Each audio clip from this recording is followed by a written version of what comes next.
Bonjour monsieur. Voilà, donc nous allons terminer ici. Par chance, nous avions pris de l'avance au niveau des cours, donc on va faire le dernier cours ici concernant la puissance électrique.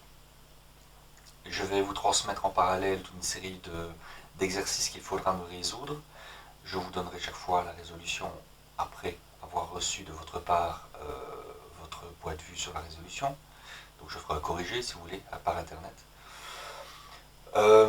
Pour l'examen, ben, ce sera comme prévu, comme on a déjà fait à Noël, à QCM via Internet. C'est pour ça que je vous encourage à répondre au questionnaire envoyé par monsieur le directeur concernant vos capacités à l'utilisation de votre ordinateur via Internet et de voir si tout est bien disponible au niveau matériel vous concernant. Que dire d'autre?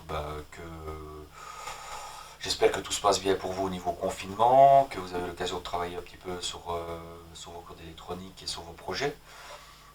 Il restera une partie à faire, ce sera le RGI, où pour l'examen je vous demanderai également de me faire une présentation via internet, donc via YouTube, avec un PowerPoint sur un chapitre spécifique du RGI.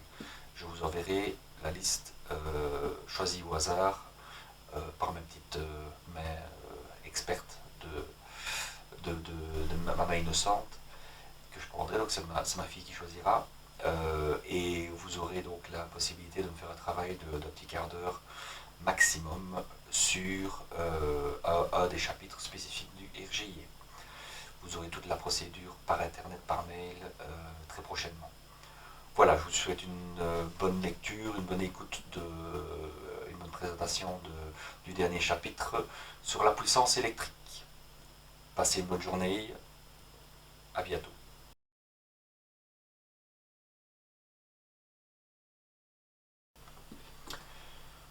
Voilà, donc le dernier chapitre concernant le courant alternatif, ça concerne la puissance.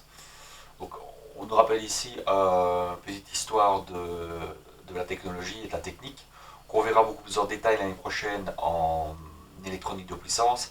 Mais en gros, les premières installations électriques industrielles datent de fin du 19e siècle, donc 1882, Thomas Edison. Son but, c'était d'amener assez de puissance électrique partout au départ dans Manhattan, donc là où se déroulait déjà c'était déjà le centre économique des États-Unis. Vous aviez donc la possibilité de transformer le courant. Alors, deux grandes écoles à l'époque, Nikola Tesla, qui ne jurait que par le courant alternatif, et Edison ne jurait que par le courant continu. Ça a donné lieu à une guerre qui s'appelle la guerre des courants. On la détaillera un peu plus l'année prochaine, mais bon, voilà, c'était un petit fait historique amusant, puisque ça, ça a permis justement, grâce à, je vais dire, de mettre en évidence mais qui était le plus performant des deux. Est-ce que c'était le courant continu ou le courant alternatif? Finalement, comme vous savez tous, c'est évidemment le courant alternatif qui a gagné grâce à notre ami Tesla. Donc la puissance, c'est quoi? C'est un travail par unité de temps. Donc c'est un travail en joule sur unité de temps. En général, elle est plutôt donc en joule, hein, en watts, pardon, comme je l'ai dit. En matière d'électricité, on parle les grandes unités, c'est le watt, le joule, le watt-heure ou le kilowattheure, hein, que vous avez déjà tous entendu à un moment ou à un autre. Donc, qu'est-ce qu'on nous dit? C'est qu'en courant continu, et ça, je pense qu'on l'a déjà vu, la puissance d'un système, quel est-il? C'est le travail sur le temps, et il peut se résumer également par le produit de la différence de potentiel, donc U, fois le courant, I. Donc U en volts, I en ampères. En courant alternatif, la puissance instantanée, donc à chaque moment de notre alternance, c'est le produit du courant fois la tension, instantanée. Ok? En alternatif, on ne prend pas ça de manière instantanée, mais de manière continue, au moins reprise sur une double alternance ou sur une période complète. Et là, à ce moment-là, on parle plutôt d'une valeur efficace des courants et des tensions. C'est ce qu'on a vu, la valeur efficace ou la valeur RMS, qui est la valeur équivalente à une tension qui est redressée et dont on prend la moyenne. Okay, donc le RMS, round mean square. Alors, l'exemple qui nous est donné ici, qu'est-ce qu'il en est? C'est que, supposons que l'on ait un moteur, donc on appelle ça récepteur résisto-inductif. Donc autrement dit, un moteur c'est quoi? C'est l'équivalent d'une induction, d'une inductance, donc une bobine, avec une résistance. La résistance étant symbolisée symbolisant plutôt la perte énergétique du système, puisqu'il n'y a vraiment aucun système qui est parfait, et l'inductance, ou le système inductif, qui est le bobinage qui va vous permettre de faire tourner ce fameux moteur. Donc, en gros, on convertit un courant électrique en un travail mécanique. Branché sur le secteur 230 volts efficace, on mesure un courant de 10 ampères pour un moteur qui lui fait 2000 watts. 2000 watts, sous-entendu 2000 watts efficace, donc c'est les 2000 watts que l'on récupère mécaniquement. Donc par rapport à ce que nous connaissons actuellement, qu'est-ce qu'on dit? C'est que on sait que U fois I, donc 230 fois I, ça devrait faire 2300 watts. Et c'est ce qui est vraiment consommé. Vous avez vos 10 ampères, vous avez vos 230 volts. Si vous faites le produit des deux, vous obtiendrez 2300 watts. Or, le moteur n'en délivre que 2000 d'un point de vue mécanique. Pourquoi? La première chose, c'est qu'on sait que les pertes au niveau du moteur, tant au niveau de la résistance, le frottement, le chauffage, etc., c'est évidemment pas parfait comme système, là vous avez une certaine perte. Or, le problème, c'est que ça justifierait ici 230, 2300 divisé par 2000, 2000 divisé par 2300, vous auriez votre rendement qui serait de 85%. Il va de soi que mécaniquement, cette perte n'est pas justifiable à 100%. Ici, dans l'exemple qu'on nous donne, on considère que le moteur est parfait. Soit 100% de rendement, ce qui n'est jamais vrai. Hein. Mais ici, dans l'exemple, c'est ce qu'on nous donne. Donc, si il est parfait, et que le moteur appelle 10 ampères, s'il était parfait et qu'il nous donnait 2000 watts, en consommant 2000 watts, ça voudrait dire quoi? C'est 230 2000 watts, donc le courant serait de combien? P sur U, 2000 divisé par 230, on aurait donc théoriquement un courant de 8,7 ampères. D'où vient la différence? Eh bien, du fait que notre circuit se comporte non pas comme un circuit purement résistif, mais sur une association de plusieurs dipôles. Comme je l'ai dit, résisto-inductif, donc d'une résistance et d'une inductance. Donc dans le circuit ici, qu'est-ce qu'on a? Il faut distinguer trois types de puissance. On va introduire trois notions de puissance. La puissance active, la puissance apparente et la puissance réactive.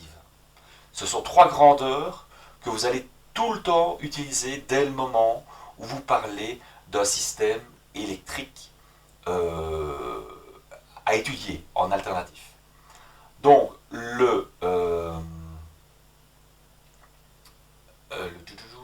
voilà, en gros, voilà, les trois grandes puissances, on va parler après de ce qu'il en est. Donc, la puissance réactive, en fait, elle est sous-entendue liée à un système, à la réaction du circuit, à amener un retard ou une avance de la tension sur le courant ou inversement en fonction que l'on travaille avec des condensateurs, des bobines ou l'association des deux.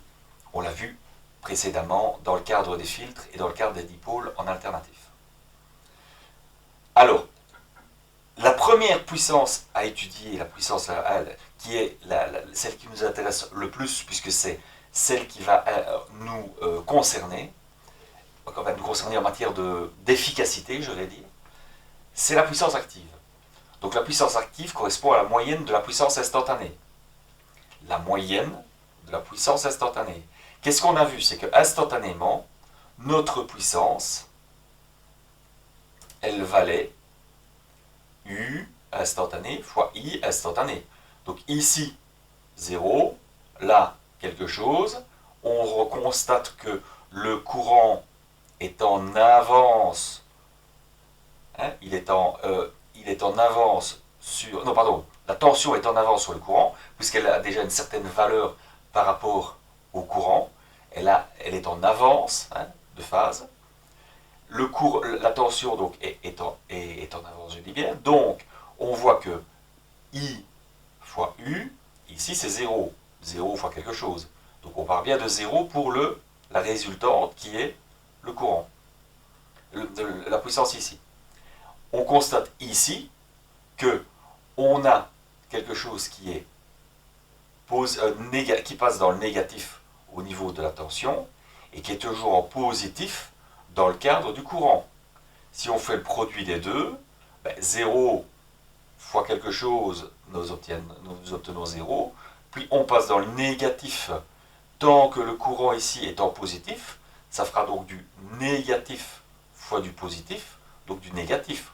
On voit bien qu'on a donc une puissance instantanée qui est négative à ce moment-là. Puis ici, dès le moment où nos courants et nos tensions sont dans le négatif, du moins par du moins donne du positif. Et qu'est-ce qu'on constate? C'est qu'en fait, on a un effet, entre guillemets, de redressement, ou en tout cas, on a une puissance active qui est principalement dans le positif. Donc c'est une puissance qui est consommée, alors que pendant ce temps-ci, qui est très court, on constate que cette puissance, elle est négative, donc elle est renvoyée sur le réseau. Ok? Donc la puissance qui s'exprime, donc l'expression de la puissance active, l'expression, donc l'unité, c'est bien le watt. C'est le watt. Donc c'est celle qui nous intéresse. Elle dépend du déphasage entre le courant et la tension. Cette puissance a un sens physique réel, c'est-à-dire qu'elle est transformée en travail utile. Donc comme je vous ai dit, c'est celle-là qui va être la partie efficace, la partie active, celle qui va donner, qui va mettre un aspect de mise en mouvement pour les moteurs notamment. La puissance active se calcule par P égale UI cosinus phi. Cosinus phi étant le déphasage entre la tension et le courant. Ok? Qui ici est de l'ordre, j'aurais tendance à dire, d'à peu près... là, ici on est à pi demi, on serait à un déphasage de l'ordre, je ne sais pas moi, de 45 degrés, quoi, tout dans le style, entre 45 et 60 degrés. Donc on tient compte des valeurs efficaces du courant et de la tension, donc valeurs efficaces, ok. Et on prend la différence de phase entre les deux. Cette puissance, elle correspond à la partie réelle de la puissance, un moyen mnémotechnique pour retenir l'intervention du cosinus. Donc, elle correspond à la partie réelle. Cosinus correspond. Okay? Dans l'exemple qu'on nous donne, c'est quoi cette puissance? C'est 2000 watts. Okay? C'est la puissance active, efficace. Attention, hein, n'oubliez pas que le moteur qu'on a déterminé, il avait un rendement de 100%. Hein. Donc, il n'y a pas de perte au niveau du moteur. La puissance apparente, elle par contre, elle n'a pas vraiment... C'est une grandeur qui n'a pas de valeur, de sens physique. Elle n'est pas quantifiable, elle n'est pas représentable physiquement parlant, mais elle a l'avantage de nous donner une valeur donc, en volt-ampère. Elle se calcule facilement parce que c'est UI. On se fout complètement du déphasage qu'il peut y avoir entre les deux. Ok? Dans l'exemple ici que l'on a, on a notre moteur qui consomme un courant de 10 ampères sous une tension de 230 volts.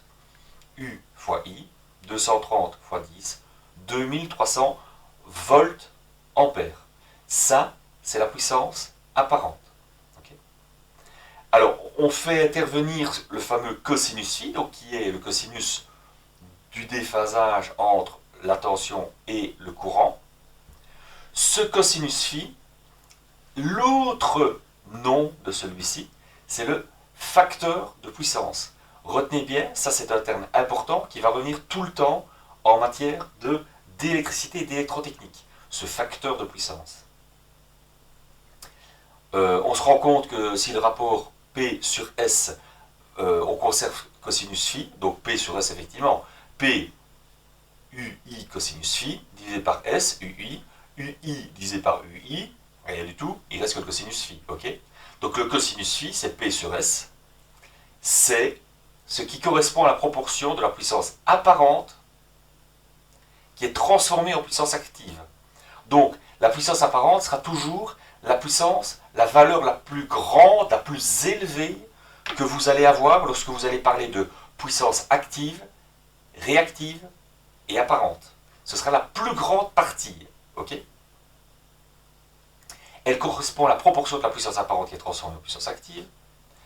Assez logiquement, on appelle un cosinus phi le facteur de puissance. Ce facteur est variable entre 0 et 1. Oui, un cosinus, comme vous savez, c'est 0 à 1, toujours. Okay. Alors, chose amusante ici, donc on a un petit tableau sur l'aspect puissance minimale, facteur de puissance minimale. Pourquoi l'EDF?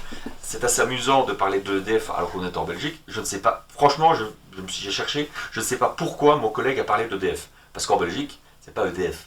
Qui est-ce qui vous fournit l'électricité? Qui est-ce que le fournisseur pour les grosses puissances? C'est Electrabel.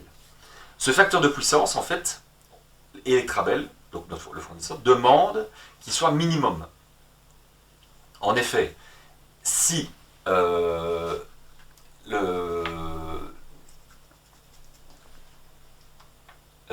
attention, entendons-nous, minimum, ce facteur de puissance va impliquer une perte quantifiable dans le cadre de la puissance réactive, et on demande que cette perte soit minimale. Je vais vous expliquer pourquoi. Mais quand on dit que le facteur de puissance doit être minimal, en fait, il doit être le plus proche de 1. Il doit y avoir un aspect maximum, en fait. Le cosinus phi, pour qu'il soit efficace, il faut qu'il soit à 1. Okay, au-dessus de 1, on sait que ce n'est pas possible. Un cosinus phi au-dessus de 1, ça n'existe pas. Et à 0, là, il y a un gros problème technique au niveau de votre installation. Donc, retenez, cosinus phi, c'est 1.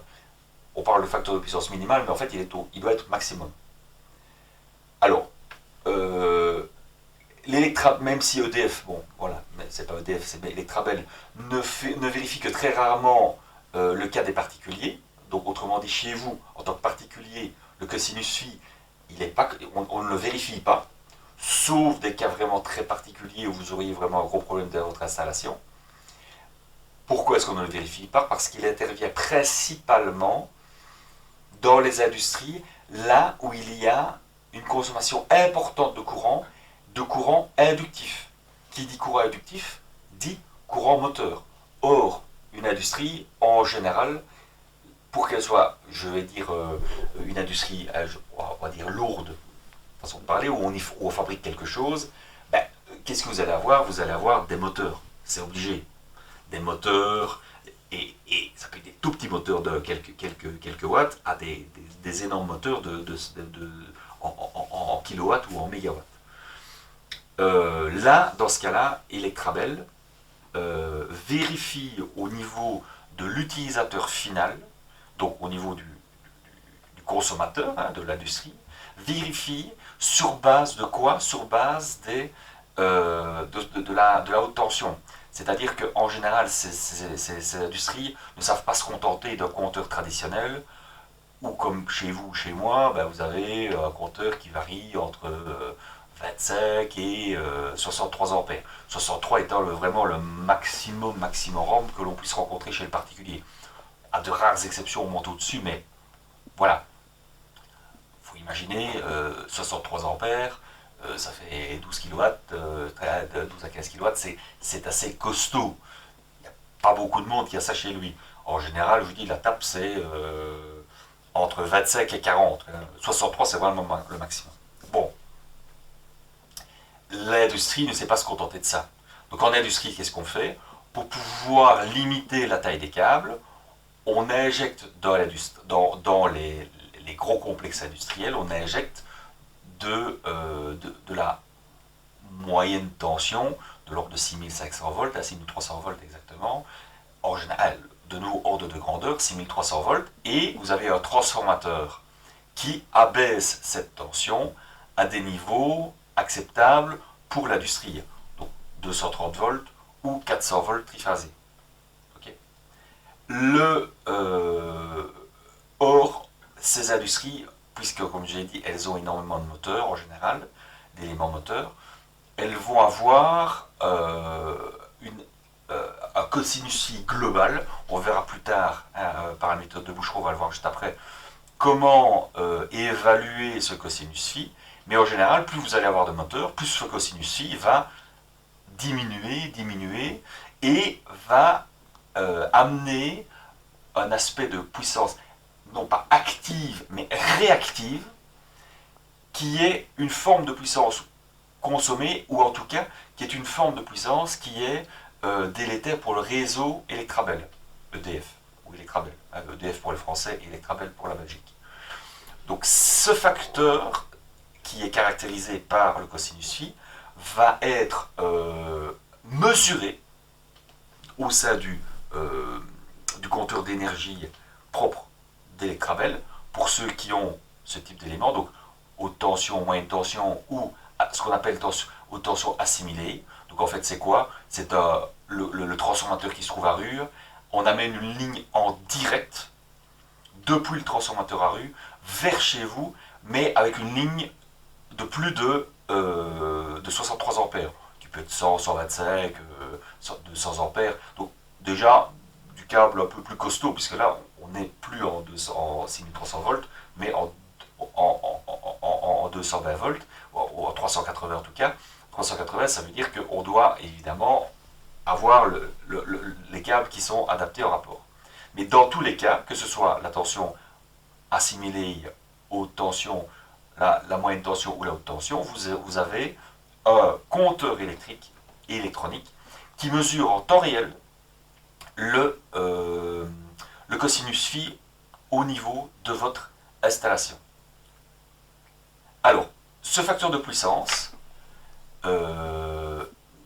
qu'est-ce qu'on nous dit? Le particulier n'est pas concerné. Par contre, au niveau industriel, EDF ou Electrabel facture des amendes relativement importantes en fonction de ça. Donc plus vous allez être consommateur, donc plus vous allez avoir un cosinus phi faible, plus vous allez payer d'amendes au sein d'Electrabel.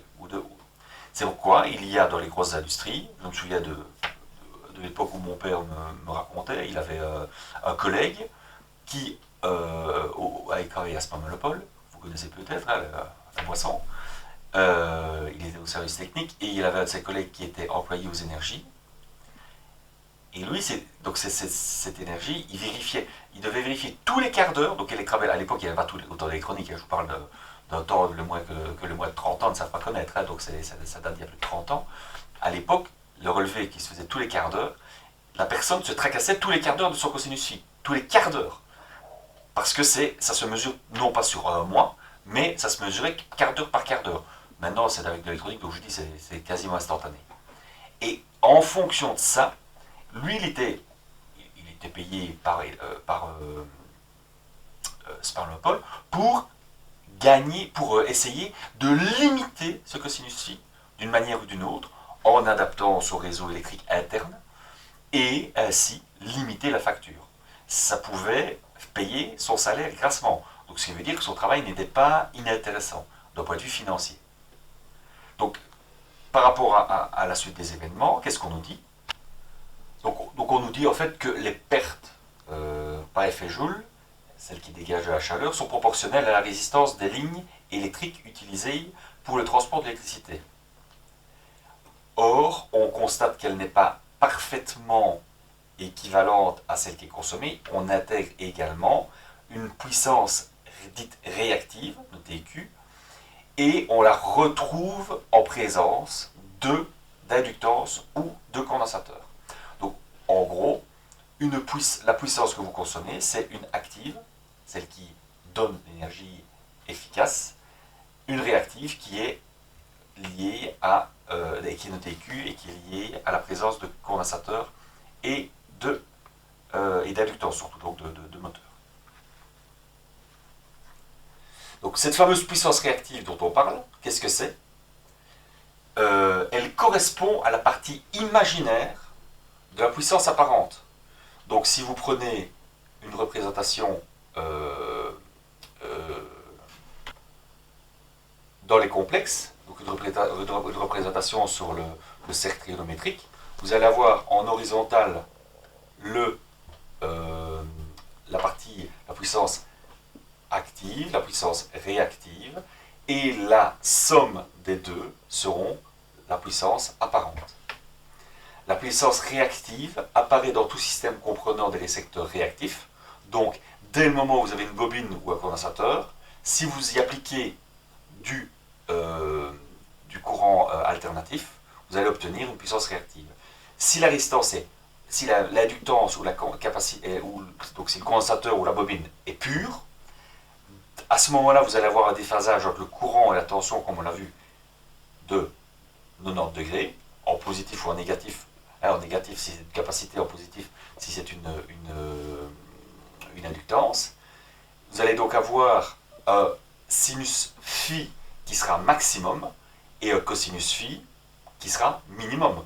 Cos phi, cos de 90 degrés, c'est 0, et sin de 90 degrés, c'est 1. Ok? Donc, ce qui veut dire que là, c'est la puissance apparente va être maximale dès le moment où vous allez avoir une bobine ou une capacité qui seront pures. Maximale, mais donc en valeur positive ou en valeur négative. La puissance réactive apparaît dans tout système comprenant des on l'a dit. Elle est consommée ou elle est produite. En fonction que. Donc, elle est produite si vous avez un récepteur capacitif. Donc, produite, ça veut dire elle est dans le négatif. Donc, si cette puissance est négative, ça veut dire que c'est vous qui la donnez au réseau. Et elle est consommée si elle est en partie inductive. Okay. Donc la puissance réactive correspond lorsqu'elle est consommée par exemple à l'établissement d'un champ magnétique dans les machines électriques, transformateurs, machines asynchrones. Parmi les consommateurs d'énergie réactive, on peut citer les lampes fluorescentes et les chauffages à induction. Bon. L'exemple ici du verre de bière à côté est assez édifiant. En fait, et ça, justement, elle est édifiante, mais elle est surtout amusante parce que, suivant les pays, elle peut être plus ou moins bien interprétée. Il va de soi que si vous prenez cette bière aux États-Unis, ils vont pas la boire, ils vont trouver ça dégueulasse. Nous, elle commence à être correcte, dans le sens où vous avez obligatoirement la bière et le col. Le col, c'est la partie, entre guillemets, inutile. Elle ne fait... Bon, la mousse, ça reste de la mousse. En théorie, quand vous buvez une bière, pour ceux qui boivent de la bière, c'est ceci qui nous intéresse. Cette partie-là ne nous intéresse pas. Nous, en Belgique, on aime quand même bien un beau col. Bon. Et les crabés, ils n'aiment pas ça. Parce que cette partie de col, elle est inutile. C'est la puissance réactive. Donc, dite en var. Celle-là, elle n'est pas utilisable réellement. Elle donne une sensation agréable à la bière, mais en matière d'électricité, elle n'est pas bière. Au niveau, vous payez de toute façon cette partie-là. Et la puissance active, donc c'est celle-là qui est vraiment utile. Et la somme des deux, si vous prenez les deux, ben, la bière plus la mousse, ça donne quoi? Ça donne la puissance apparente. Donc elles sont, comme on dit, cette puissance n'est donc pas réellement transformée en travail utile, mais elle est toujours présente dans le cadre des récepteurs réactifs. Donc quoi qu'il arrive, on ne sait pas dans cette puissance fournie par le réseau, il y a toujours une partie qui malheureusement est perdue. Okay. Donc ce fameux triangle des puissances dont on parlait tout à l'heure, sur le cercle trigonométrique, vous avez quoi? Vous avez UI cosinus phi, donc qui a la puissance active, UI sinus phi, puissance réactive, et puissance apparente, la somme des deux. Je vous rappelle, pas un quart de seconde que vous vous souvenez tous de Pythagore. S carré, donc l'hypoténuse, le carré de l'hypoténuse, est égal à la somme des carrés des deux autres côtés. Donc dans l'exemple, la puissance réactive vaut, donc l'exemple que l'on avait tout à l'heure avec nos 2300 et nos 2000, la puissance réactive vaudra la racine carrée de S moins Q. Ben oui, on a S, on a P, si on veut Q, ça fait Q égale S carré moins P carré, et si on veut Q, on doit prendre la racine carrée. Donc 2300 au carré moins 2000 au carré, ça nous donne donc une puissance réactive en volt-ampère réactif de 1135,8 var avec S. Ne me mettez pas l'S, je ne suis pas fan. On n'accorde pas, on accorde pas le var, je ne vois pas pourquoi il doit être accordé ici. D'ailleurs, je l'enleverai dans la prochaine version du bouquin. Ok. J'espère que c'est clair pour vous cette partie-là. N'hésitez pas à me poser des questions par mail ou ici en dessous dans la vidéo. Je suis preneur. Alors, maintenant on va passer dans le cadre des puissances pour les dipôles purs. Donc ici on a vu pour le moment, ce qu'on vient de voir c'était pour un élément actif réel, dans le sens où on avait une association de plusieurs éléments qui donnaient un effet final. Ici, on va regarder ce qui se passe de manière instantanée et de manière générale pour des éléments parfaits. Alors, quels sont-ils? Le premier, comme d'habitude, la puissance dans une résistance. Dans une résistance pure, le courant et la tension sont en phase. Bon, j'espère que là, pour vous, maintenant, c'est du connu et c'est du bien compris. Donc, qu'est-ce qu'on nous dit? C'est que de point de vue instantané, on a donc notre courant et notre tension qui sont en phase. Ce qui veut dire quoi? C'est que si on veut la puissance la puissance réactive, ce sera UI cosinus phi. Le cosinus phi, phi égale 0, donc le cosinus phi est égal à E. Donc P égale UI, il n'y a plus besoin de se tracasser. On sait que c'est également égal à S, puisque on sait que la puissance apparente, on ne tient pas compte de ce facteur de puissance. Donc, dans ce cas-ci, on aura donc une puissance active qui sera égale à la puissance apparente, qui sera égale à RI carré, ou U carré sur R.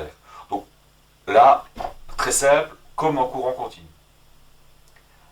La puissance apparente, elle, par contre, la puissance réactive, excusez-moi, la puissance réactive, elle, par contre, sinus de phi vaut combien? Vous avez un déphasage nul. Donc 0, sinus de 0, ça vaut 0. Donc UI sinus 0, quoi qu'il arrive, quelque chose fois 0, ça nous donne 0. Donc pour une résistance pure, puissance apparente égale puissance réactive, égale U carré sur R, puissance... excusez-moi, je pense que je me suis trompé, puissance apparente égale puissance active égale U carré sur R égale UI égale RI carré. Puissance réactive, nulle. Alors maintenant, on va faire l'inverse. On va prendre une inductance pure. Qu'est-ce qu'on sait? C'est que là, dans l'inductance pure, le courant sera en retard sur la tension. Donc, si le courant est en retard sur la tension, en retard sous-entendu ici, puisqu'elle est pure, de 90 degrés. Ça veut dire quoi? Ça veut dire que vous allez avoir un cosinus phi qui sera donc, puisque vous avez un retard de 90 degrés, qui sera donc, le cosinus phi sera égal à E. Vous aurez donc une puissance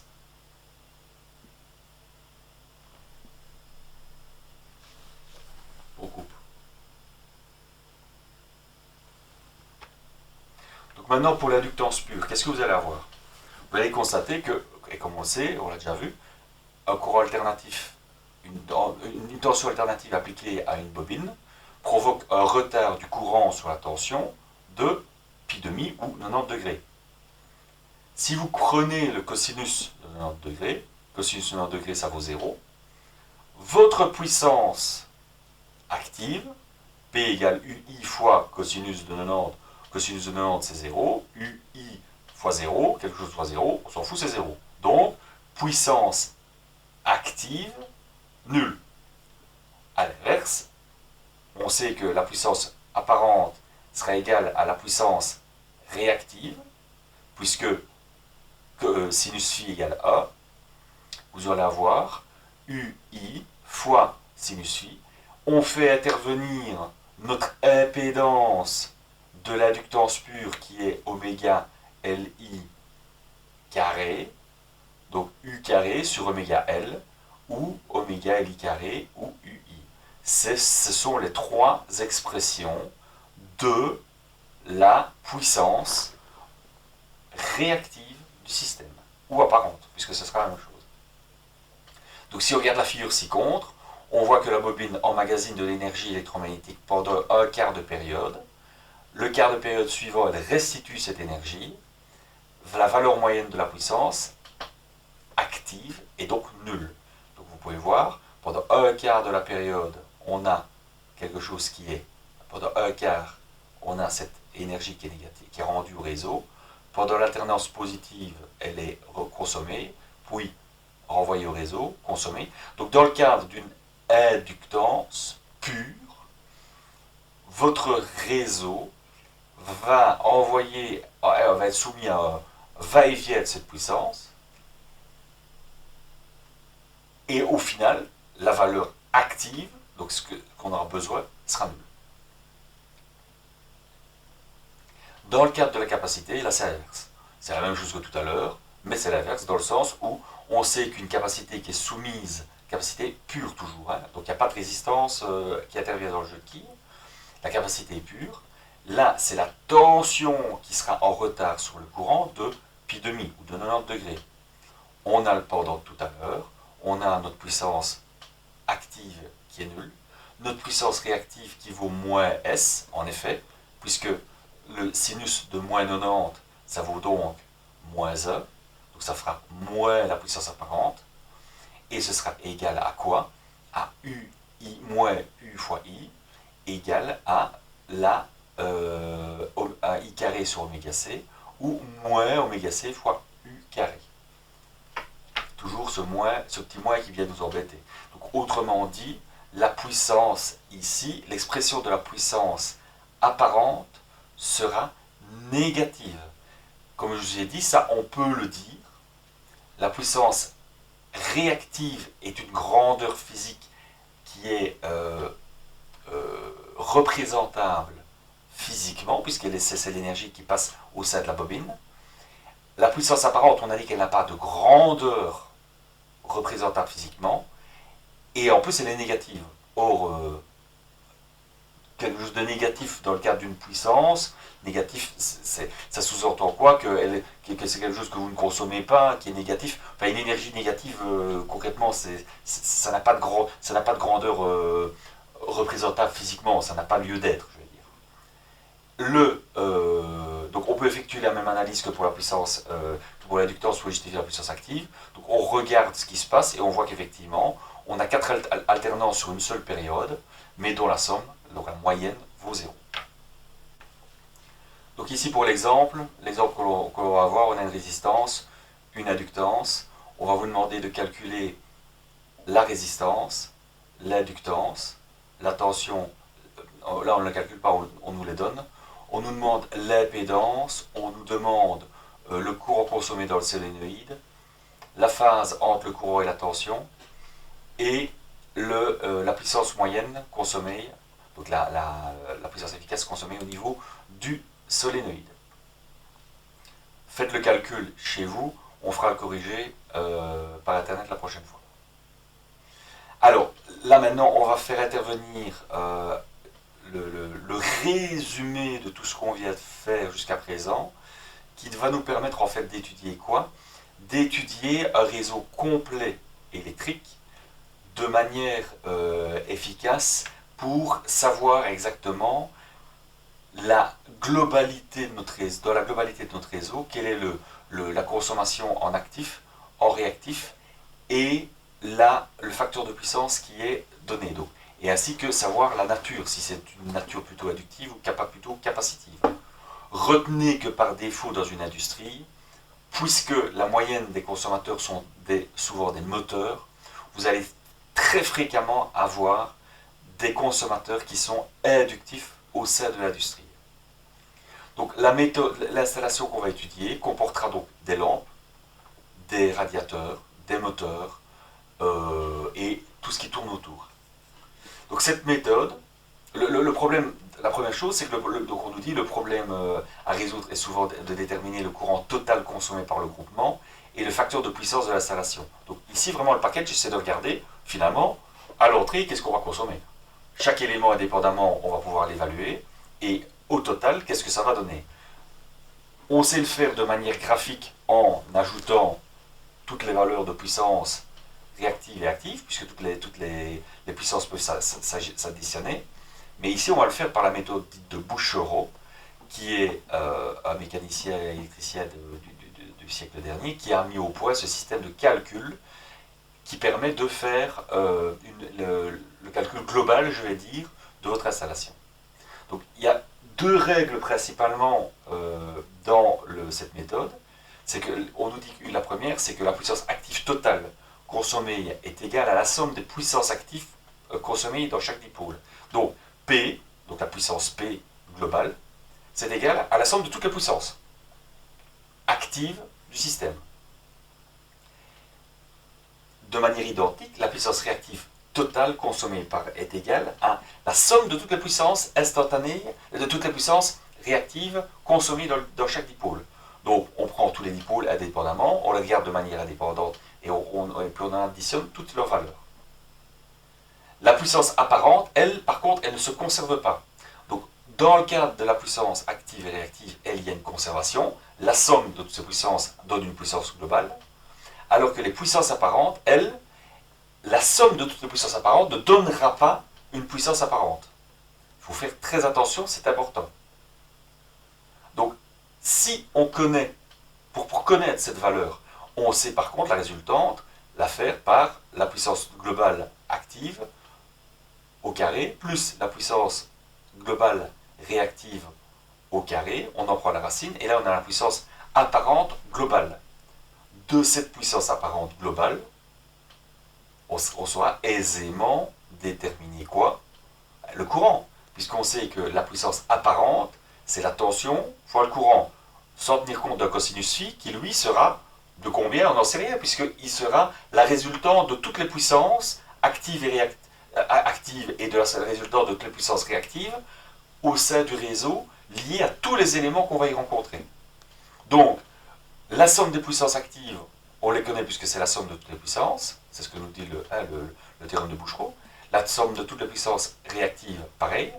La puissance apparente, dès le moment où on a nos deux puissances actives et réactives, on sait déterminer la puissance apparente, on sait donc déterminer le courant global de l'installation, ainsi que le cosinus phi. On a vu tout à l'heure que le cosinus phi, c'était la puissance active divisée par la puissance apparente. On a la puissance active, on l'a ici. On a la puissance apparente, on l'a ici. Donc, on sait déterminer et le cosinus phi global de notre installation et le courant global de notre installation. Cette méthode s'applique quel que soit le type de groupement. Donc, si vous le mettez en série en parallèle ou l'association des deux, cette méthode est efficace. D'un point de vue mathématique, si vous appliquez la somme de tous ces éléments-là, vous allez pouvoir arriver à un résultat final qui sera le courant et le cosinus phi. C'est ce qui nous apporte. Et pourquoi pas la tension? Parce que la tension, elle nous est donnée dès le départ, puisque c'est la tension d'alimentation des réseaux, 230 volts, ou 380 si vous êtes en triphasé. Donc, l'exemple qu'on nous donne ici, quel est-il? C'est un moteur, 1,5 kW, cosinus phi 0,85. Donc, quand vous avez une fiche technique d'un moteur, quand vous le recevez, en général, on vous donne le cosinus phi, le rendement et la puissance mécanique disponible. Donc, le moteur de 1,5 kW, il vous donne 1,5 kW, 1,5 kW moteur.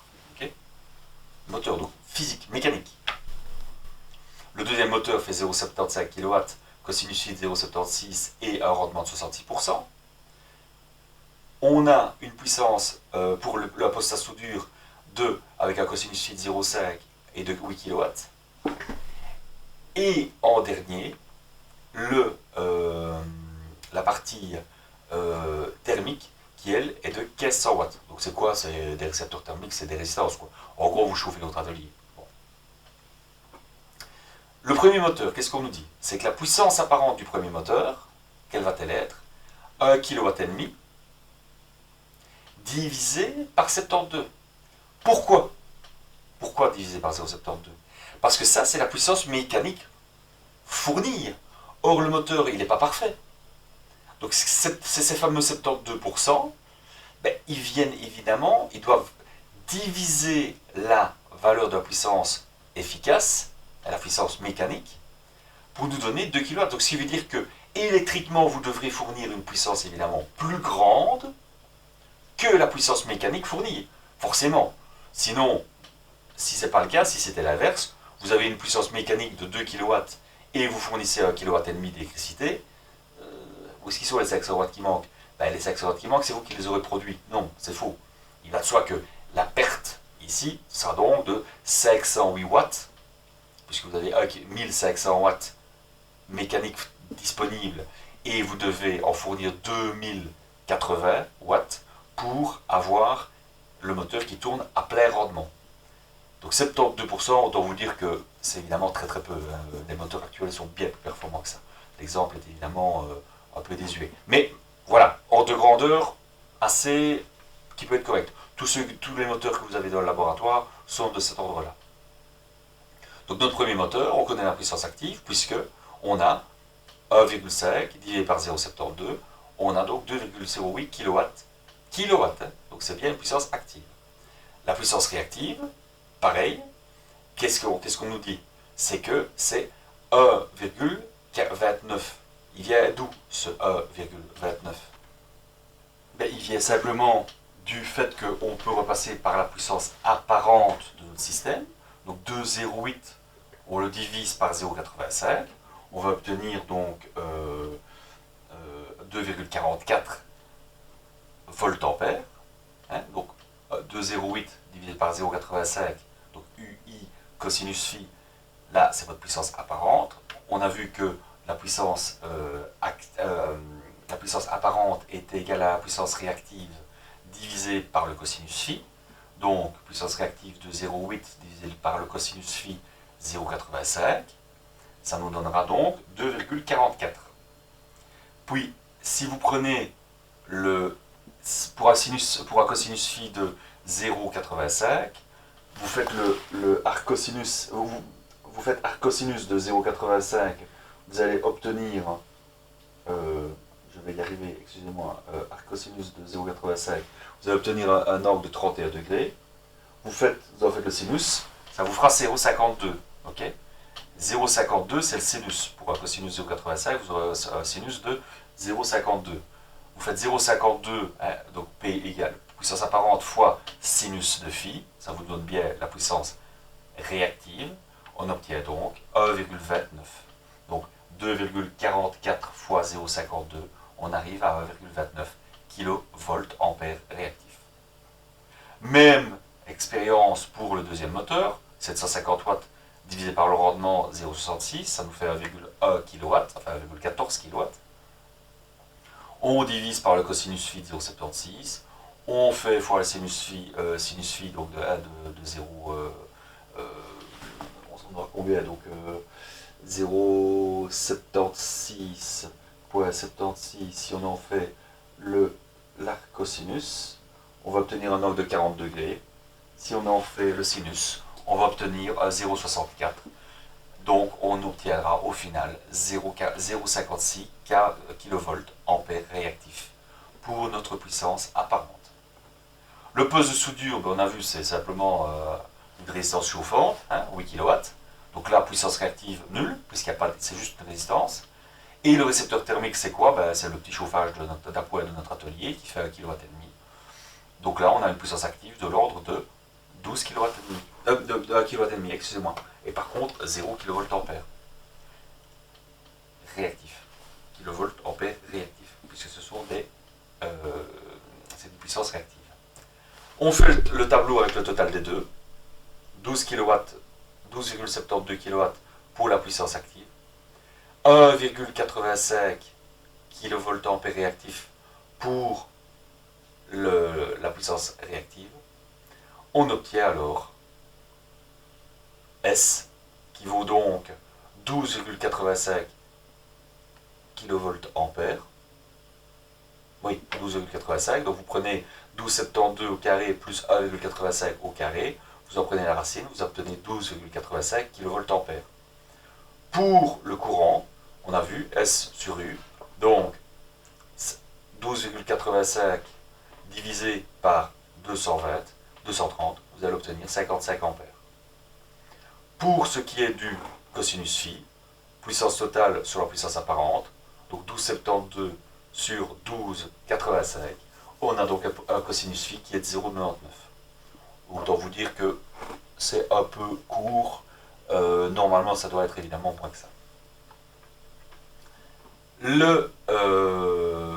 Ici, qu'est-ce qu'on doit faire? Pour que notre installation soit optimum, il faut que le cosinus phi, on a vu tout à l'heure, qu'il soit à 1, ou proche de 1. Ici, une installation comme celle-ci, clairement, vous ne cassez pas la tête. Hein. Vous la laissez telle quelle, et vous la laissez avec un cosinus phi de 0,99. C'est très bien. En général, vous aurez une valeur qui sera moindre. Donc, qu'est-ce que vous allez devoir faire? C'est essayer de l'améliorer, de redresser ce cosinus phi, pour l'amener le plus proche de 1. Donc, le courant consommé par une installation est proportionnel à la puissance active qu'il absorbe, P, et inversement proportionnel à la puissance, au facteur de puissance. Okay, donc, le courant, il est proportionnel, P et I égale P sur U cosinus phi. Donc, plus votre cosinus phi va être important, plus votre courant va être petit. C'est logique. Si vous avez un cosinus phi qui s'approche de 1, le maximum étant à 1, ben forcément il sera maximum, donc minimum si vous en faites la division. Donc pour fournir le courant, le distributeur d'énergie électrique doit prévoir des lignes de section d'autant plus grandes que l'intensité est importante. Ça évidemment c'est un problème. Votre installation ici, supposons que vous ayez eu un cosinus phi qui soit de 0,80. Si ça se trouve, vous n'étiez pas à 55, mais vous étiez peut-être à 65, 70 ampères. Or, comme vous avez vu, suivant qu'on est avec le RGIE, vous avez vu ça au cours de RGIE, vous avez vu que suivant le courant que vous allez devoir amener au niveau de cette puissance par rapport à la puissance demandée, le courant que vous allez devoir amener sera évidemment, la section sera proportionnelle à cette partie-là. Donc, votre système ici, si vous avez une puissance, une intensité trop importante parce que votre cosinus phi est trop faible, vous allez devoir peut-être demander à Electrabel d'amener un câble de beaucoup plus grosse section à Electrabel ou à votre installateur, si c'est au sein de votre installation même. Donc, afin d'optimiser ça, vous avez intérêt à essayer d'optimiser votre système en ayant un cosinus phi qui soit le plus proche de 1. Pour fournir ce courant, le distributeur d'énergie doit prévoir la section plus importante. Un faible facteur de puissance augmente le courant consommé et oblige le fournisseur à surdimensionner par rapport à la puissance fournie les lignes et les éléments qui les alimentent, alternateurs, transformateurs et autres. Donc, plus votre facteur de puissance sera merdique, moins Electrabel sera content. C'est logique. Puisque c'est lui qui doit vous fournir cette énergie-là à ses frais. Enfin, à ses frais qui vous facture après, évidemment. Donc, le facteur de puissance moyen d'une installation industrielle est mesuré à partir de deux compteurs. L'un mesure W, donc la puissance active. Pardon, W c'est l'énergie active. Donc, autrement dit, comme je l'ai dit tout à l'heure, c'est une énergie. Donc, c'est quoi? C'est une puissance fois un temps. Et je vous ai parlé tout à l'heure du quart d'heure. C'est ce qu'on appelle techniquement la pointe quart horaire. On mesure donc sur un quart d'heure et on regarde cette énergie active et réactive et on les compare. Okay, le facteur de puissance se détermine alors à partir de la relation de la tangente de phi de Q sur P. Okay, c'est égal à oméga R sur oméga. puisque le temps sera le même, hein, la prise de temps en réactif et en actif, on a dit que c'était sur un quart d'heure, ben, si vous divisez un quart d'heure par un quart d'heure, vous obtiendrez un rapport d'angle qui sera le même. Si notre tangente phi est supérieure à 0,4, le fournisseur facture une énergie alternative, une énergie réactive excédentaire. Donc là par contre, ce chiffre, ne vous y fiez pas, parce que ça dépend d'un fournisseur à l'autre. Mais l'ordre de grandeur, effectivement, tangente phi 0,4, ça veut dire quoi? Ça veut dire que si on calcule le cosinus phi attenant, vous aurez un cosinus phi de 0,93. Donc à partir en dessous de 0,93, votre installation sera surfacturée à l'utilisation. Je ne suis pas... voilà, ne vous fiez plus à ce chiffre, à mon avis, il n'est plus d'actualité, ça doit être légèrement différent. Mais voilà, 0,93. Ici, comme je l'ai dit, vous aviez 0,99, donc vous, cette installation-là, vous ne tracassez pas. Elle est excellente. Et complètement irréaliste, puisque ce ne sera jamais le cas, ça. Donc, comment va-t-on augmenter, améliorer ce facteur cosinus phi? Dans la pratique, il est impossible qu'un appareil qui a un bobinage, on ne sait pas l'empêcher de consommer cette énergie réactive. Donc, pour le compenser, on va donc mettre cette fameuse capacité en parallèle. Pour évaluer sa grandeur, qu'est-ce qu'on doit faire? On doit d'abord, par la méthode de Bouchereau, comme on a vu précédemment, calculer la puissance réactive consommée par l'installation globale. Donc l'installation que l'on étudie ici. Okay, quand on la connaît, on a donc notre QA connu. Dans l'absolu, on aimerait le ramener à un Q2 hypothétique, ici le plus proche possible de 0, d'un angle phi2 de 0. Ici, on a gardé un certain angle pour dire, ben oui, ça correspond à notre fameux 0,93 tout à l'heure. La puissance réactive fournie après par le condensateur devrait donc être égale, idéalement à QA, mais dans l'absolu à QA moins Q2. Bon. Donc, pour calculer cette valeur, on a vu donc précédemment que la puissance réactive au sein d'un condensateur, c'était moins oméga c fois u carré. Okay, donc, le principe ici, méthode de Bouchereau, on détermine P, on détermine QA et on détermine SE, donc puissance apparente globale sans redressement par la capacité. Puis, la puissance réactive totale Q2. On donne, on la... ici, on sait la calculer puisqu'on a notre capacité, on a tout ce qu'il faut. La différence entre les deux, si on fait la différence, la QC, donc c'est celle qui sera résultante, c'est quoi? C'est QA moins Q2. Okay, donc c'est celle qui sera fournie par la capacité. Et elle est également égale à, si on fait le triangle, on travaille sur le triangle, P, donc la puissance active, fois la différence des deux tangentes. Donc, tangente de l'angle de départ, donc du non redressé, non avec le cosinus phi sans capacité, et tangente phi 2, c'est quoi? C'est la capacité à laquelle, l'angle à laquelle on voudrait arriver. Idéalement, 0. Donc, idéalement, tangente phi 2 égale à 0. Donc, ce facteur-ci serait égal à 0. On aurait donc que QC égale à P fois tangente phi.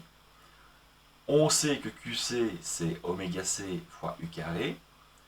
Et c'est égal à la puissance active fois la différence de la tangente de départ, de l'angle de départ, moins la tangente de l'angle d'arrivée, qui idéalement, donc si on veut le redresser à 1, sera de 0.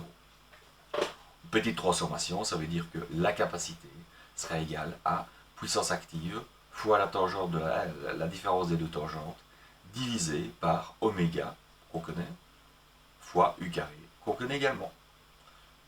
La se termine la partie théorique sur les puissances. Au niveau des exercices, je vous encourage vivement à faire tous les exercices de la page, des pages suivantes pour vous entraîner, puisque l'examen portera là-dessus. Ce que je ferai comme correction, ce sera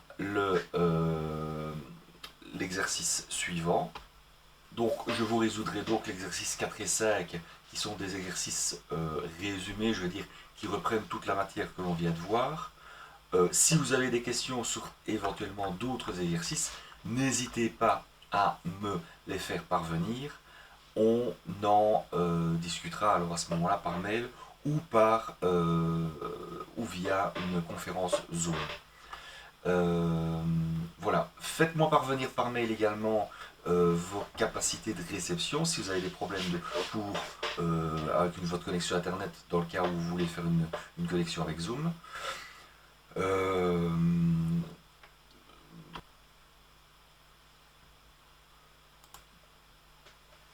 J'espère réellement que vous êtes un petit peu entraîné avec l'exercice précédent.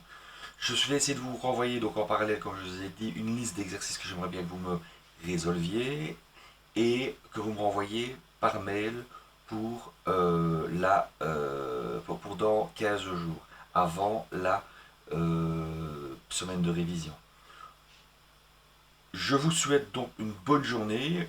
Si vous êtes arrivé jusqu'ici, je vous conseille de réécouter ce que je viens de vous expliquer. S'il y a des parties que vous n'avez pas comprises, n'hésitez pas. Question sur le mail ici présent que vous connaissez. Passez une très bonne journée et à très bientôt.